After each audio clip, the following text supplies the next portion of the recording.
1985 елда игълан ителгән перестройка. Татарча аны үзгәртеп кору диләр. 89 елда инде толык көчендә.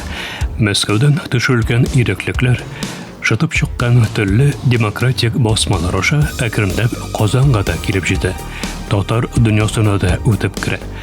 Милли аңа большевик инкыйлабы һәм ватандашлар сугышы, соңрак Сталин терроры нәтиҗәсендә юк ителгән. Зыялы һәм гыйлемле өлеше икенче дөнья сугышына җибәрелеп үтерелгән.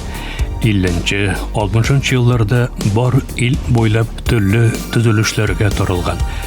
70-80 елларда инде тамам урыслаша башлаган татар халкында да милли хәрәкәт оеша.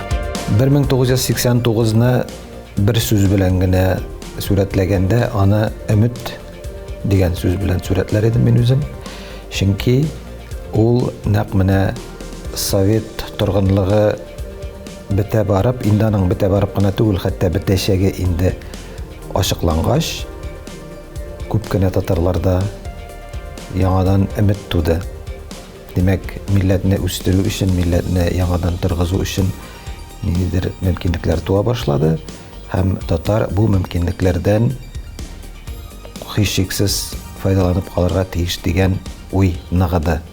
Һәм 89 елдагы вакыйгалар моның шулай икәнен раслады да.